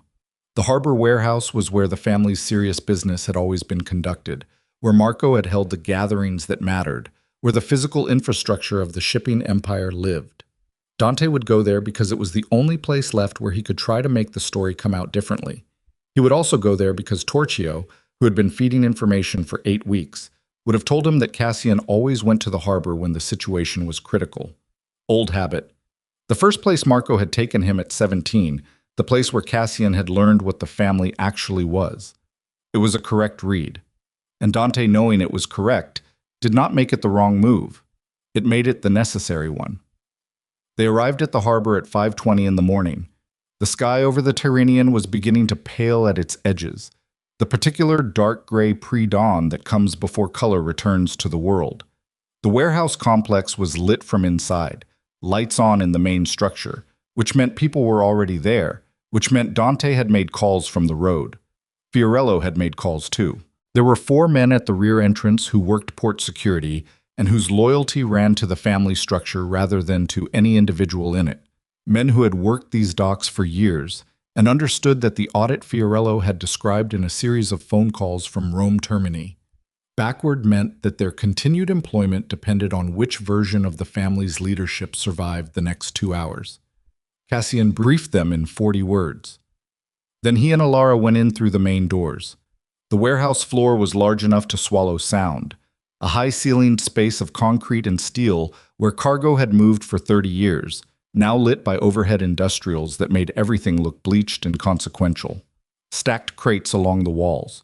The smell of salt water and motor oil that had soaked into the concrete so deeply it was indistinguishable from the building's basic atmosphere. Dante was at the center of it. He had 6 men with him, not the suited council members of Milan, but operational people, harbor-level employees whose relationship to the family ran through paychecks and proximity and the particular loyalty of men who had been told, for 7 years, in small, consistent ways, that Dante Veyro was the coming thing. They had the look of people who had been called in the middle of the night and had come because the man calling had always delivered, and they had not yet received the update that he no longer could. Dante himself looked like a man who had driven 4 hours on no sleep with a specific destination in mind, and had arrived at it still burning. His jacket was gone, left somewhere, Milan probably. His shirt was open at the collar. There was something in his face that was past calculation and into the territory of pure forward momentum, the specific expression of someone who has decided that the only available direction is through. He saw Cassian come through the main doors and went entirely still. Then he saw Elara, 1 step behind and to the right, with the laptop bag over her shoulder and the pendant at her throat, and something in his stillness shifted, became the stillness of a man who had just understood that the specific piece he'd spent the most energy underestimating had been, the entire time, the one that mattered most. "You drove 4 hours," Cassian said. His voice was level. The warehouse took it and held it in the air between them. "This is still my family," Dante said. "This building, this harbor. You think a vote in Milan? I think a vote in Milan, a financial crimes referral, a suspended advisory standing, a frozen overseas account structure, and a Geneva reserve you didn't know existed changes the arithmetic considerably," Cassian said. Dante's eyes moved, sharp and fast, to Elara. What Geneva Reserve? She looked at him with the plain, steady patience she applied to problems she had already solved. The one your uncle built before you started bleeding the visible accounts. The one that required both halves of the master key to access, which meant it required both of us, which meant it required the marriage condition to be executed. She paused. He hid it behind the thing you were most certain was worthless. The 6 men behind Dante were still. The warehouse was still. The harbor outside was beginning its pre-dawn sounds. Water, distant equipment, a ship's signal somewhere on the approach. Indifferent and continuous and completely indifferent to what was happening inside. Dante's face did something complicated and painful that Cassian watched without satisfaction. It was not the dramatic collapse of a villain understanding defeat. It was the specific, human, ugly expression of a person who has spent years building something enormous and is now doing the math on how completely it is gone. The patience of 7 years, the network of shell companies, the careful cultivation of Argento, of Serena, of Torquio, of every lever he'd constructed, turned to nothing not by brute force but by the one variable he'd dismissed so completely he'd never bothered to account for it. She's nobody, Dante said. Not to Cassian, to himself. Still, barely audible. She was always nobody. She was always the one paying attention, Cassian said. What happened next was fast and graceless and did not look like the endings in any story.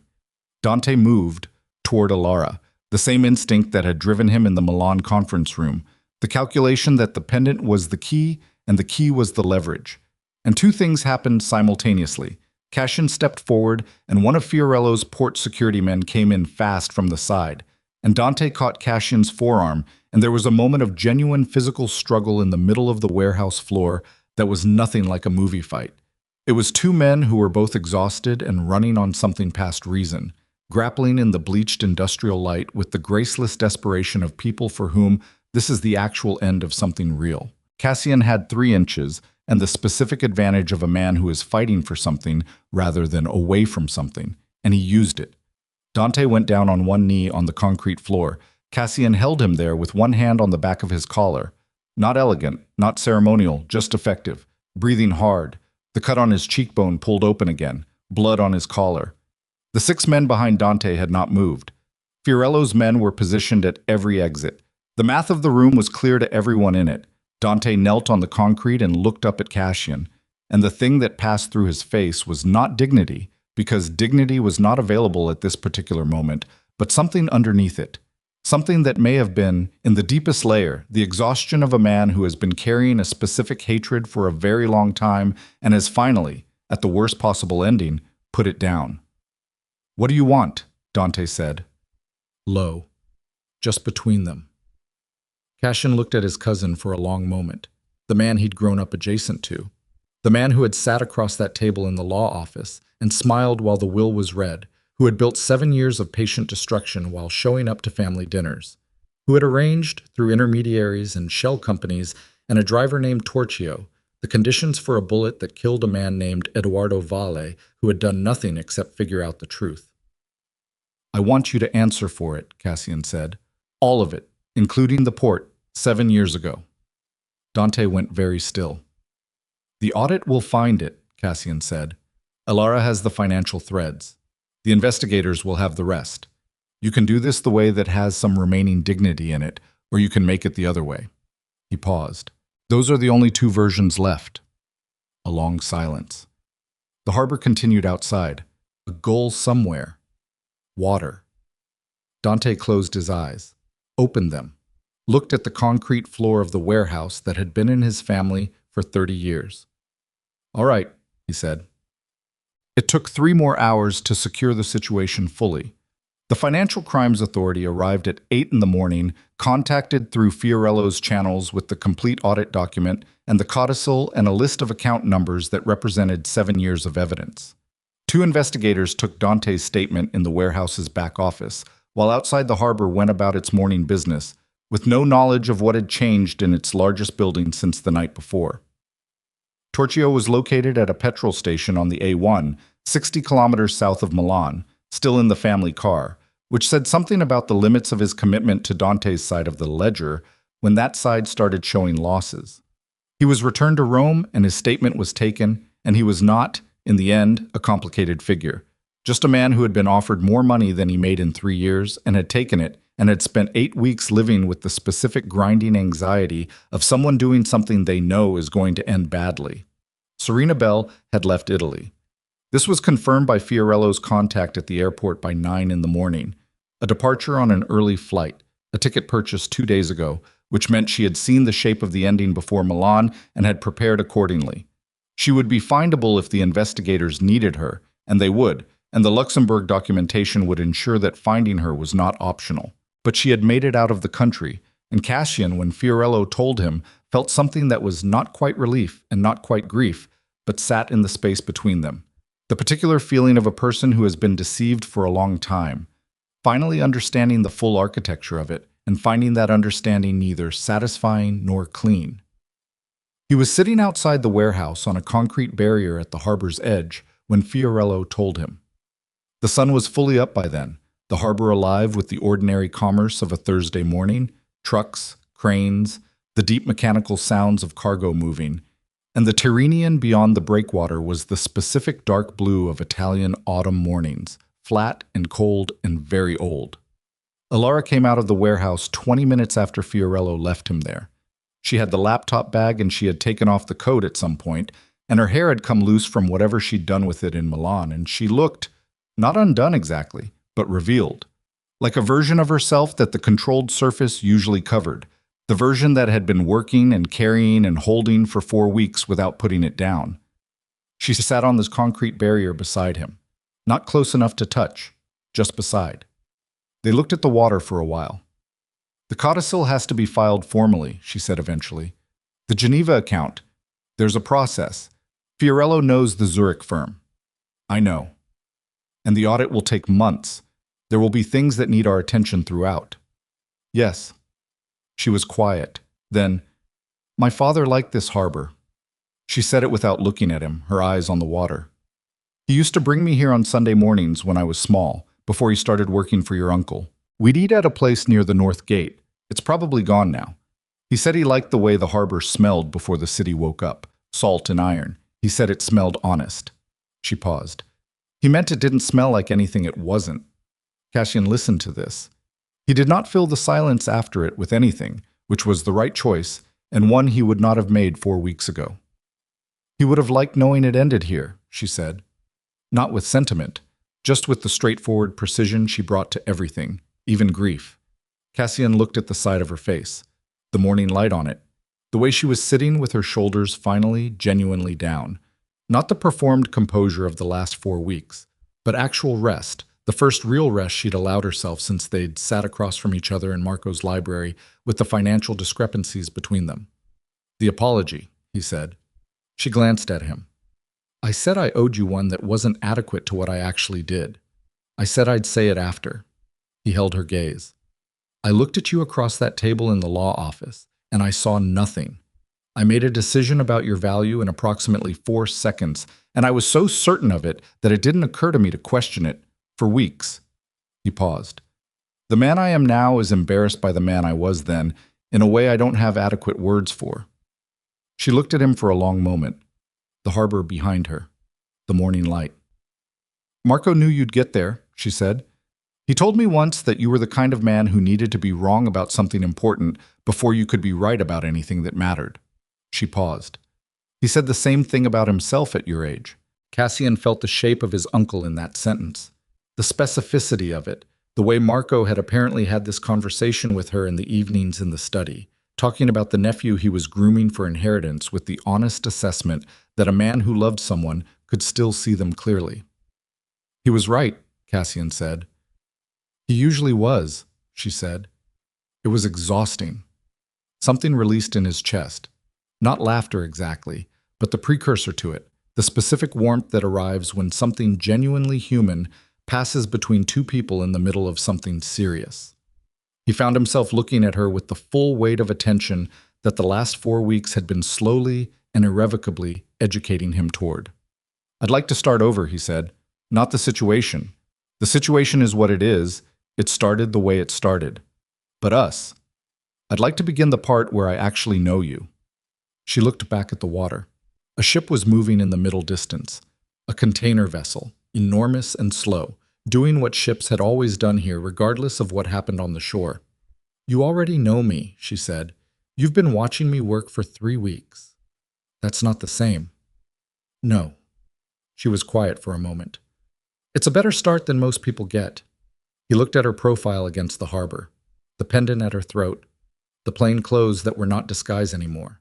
Had never been disguise, he understood now, but armor, an armor that had served its purpose so completely that the war it was built for was over.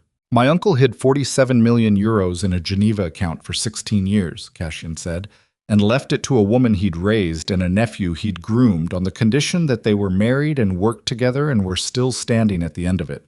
He paused. He was either the most calculating man who ever lived or the most optimistic. "Both," Elara said. He was always both. The morning moved around them. The harbor did what harbors do. It continued, relentlessly practical, full of the ordinary work of moving things from one place to another, the commerce of the world doing its rounds without comment on whatever human drama had just concluded in its largest warehouse. A gull landed on the breakwater 12 feet from where they sat and regarded them with the profound indifference of a creature whose concerns are fish and wind and nothing else. Elara watched it for a moment. Then she reached into the laptop bag and produced, improbably, a packet of crackers, the kind that come in vending machines, the ones that taste like salt and cardboard and are perfect when you have not eaten since the previous day. She opened the packet and held it out to him. He took 3. She took 2. They ate crackers on a concrete barrier at the Roman harbor at 9 in the morning, with the salt wind off the Tyrrhenian and the container ship still moving in the middle distance and the rest of it. The 47 million, the audit, the months of work ahead, the empire that needed to be rebuilt into something that could last, waiting for them on the other side of this hour. He did not rush toward it. She did not rush toward it. They sat in the particular silence of two people who have come through something genuinely difficult together and have not yet found it necessary to fill the aftermath with noise. The work took 7 months. The audit ran its course through the winter and into the spring, and every thread Elara had traced through Malta and Cyprus and Luxembourg held not just as evidence but as architecture, as a complete accounting of what had been built and by whom and when. So thorough that the Financial Crimes Authority's investigators called it, in their formal report, one of the most complete private financial reconstructions they had encountered outside of a governmental inquiry. Dante answered for it. Not everything. The 7-year-old port incident required a separate inquiry, and the law moved at the pace law moves, which is geological. But enough. The minimum sentence his legal team managed to negotiate was longer than anything his legal team had presented as possible at the beginning of the process, which was what happened when the evidence was 43 pages delivered in a Milan warehouse at 8 o'clock in the evening by a woman in a damp coat who had not slept in 4 days. Piero Vella cooperated early and was treated accordingly. Serena Bell was extradited from Portugal 6 months later. Cassian did not attend the proceedings. He had one meeting with the investigators and provided his statement and signed what needed to be signed, and that was the end of his involvement with that particular thread. He did not look back at it, and he did not talk about it, which was not suppression, but completion, the act of a person who has understood what happened, accepted the shape of it, and decided that his attention is more usefully applied to what is in front of him than what is behind. Torchio's case resolved quietly. The man was not a criminal in the substantive sense, and everyone involved understood it, including the investigators. The harbor warehouse became the formal headquarters of what Cassian began rebuilding in January, not the criminal infrastructure, which he dismantled methodically and without sentimentality, but the legitimate shipping enterprise that had been inside the family's operation for 30 years, half buried under the other thing. It turned out that when you removed the weight of what Marco's empire had been carrying under the surface, what remained was a genuinely substantial and functional business, port relationships, cargo networks, client agreements that had been quietly profitable for decades without anyone paying it proper attention because the other thing had been more interesting. He paid it proper attention. Elara ran the financial restructuring.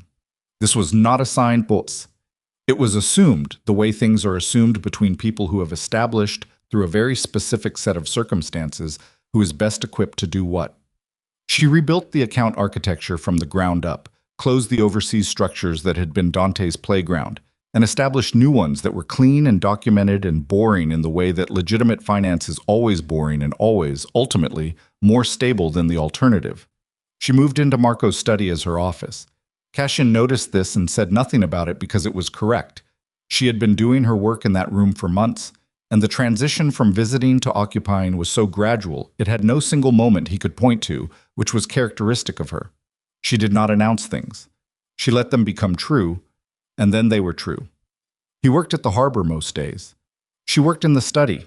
They had dinner together, which had begun as an arrangement and was now simply what they did, and the dinners were mostly about work, the audit, the restructuring, a contract negotiation in February that required 3 weeks of focused attention, and sometimes not about work, and the proportion gradually shifted over 7 months in the direction of not about work. And neither of them marked the shift because there was no ceremony to it, just the slow, honest accumulation of two people actually becoming known to each other. He learned that she did not like being asked how she was feeling. He learned that she communicated feeling through behavior, through the coffee she made without asking when he came back from a difficult meeting, through the way she set a document in front of him that contained the answer to the question he'd been carrying for 3 days without telling her he was carrying it. He learned that she had a specific quiet humor that emerged only after 11 at night, and had nothing to do with jokes and everything to do with the precise observation of the absurdity inherent in human situations, including their own. She learned that he slept badly, and that this was not new, had been true for years, long before any of this, and that the correct response was neither concern nor silence, but simply presence. The light in the study still on when he came looking for it at 2 in the morning, no acknowledgement required. She learned that his relationship to his uncle's memory was complicated in a way he had not yet fully mapped, that Marco Veyro had been both the man who had shaped him and the man who had, with the will's condition, engineered a fairly significant portion of his life without his consent, and that Cassian was still working out how he felt about that. She did not offer him a resolution. She understood that some things resolve on their own schedule, or not at all. In April, the Geneva account was formally transferred. It required a trip to Zurich, 3 days, a firm with very quiet offices, and very precise people who treated 47 million euros with the same methodical calm they would have applied to any other legal transaction, which was both reassuring and slightly surreal.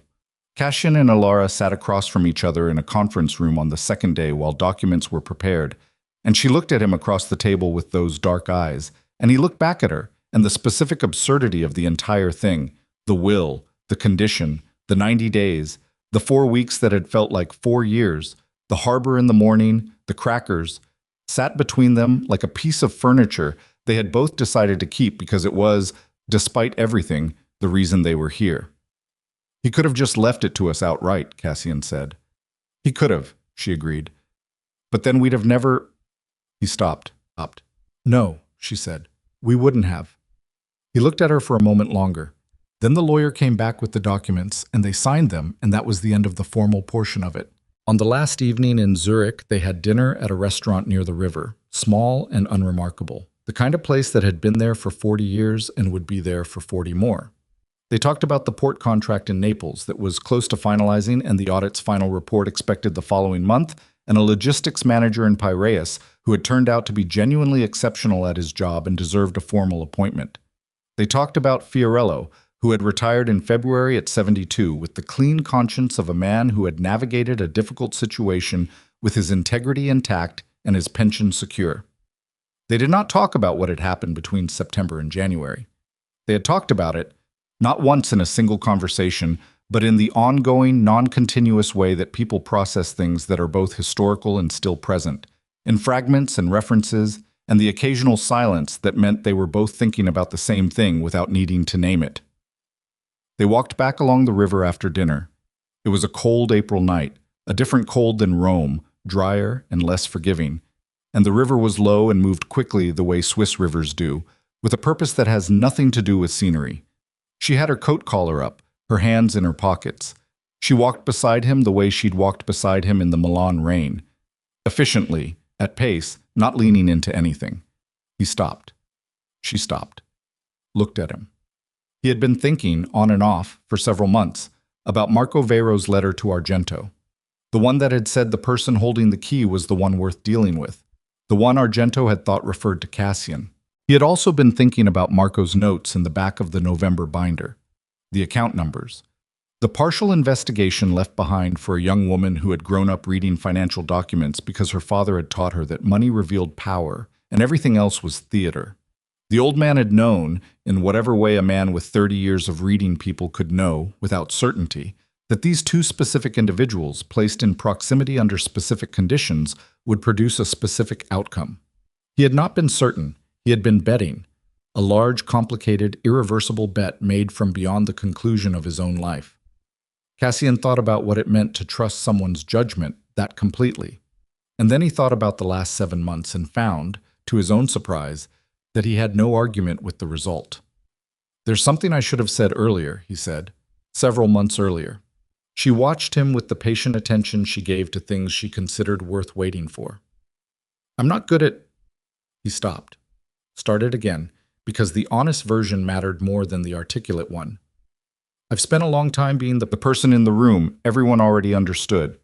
Who I was, what I could do. It was easy. I didn't have to explain myself because the explanation was already there." He looked at her in the cold Zurich evening. "You are the first person I have ever actively wanted to explain myself to, and I am aware that I am doing it badly." She was quiet for a moment. The river moved below them. Somewhere across the water a tram went by, orange light and the soft mechanical sound of a city that has its own concerns. "You're not doing it badly," she said. "I'm doing it slowly." "Slowly is fine." She held his gaze.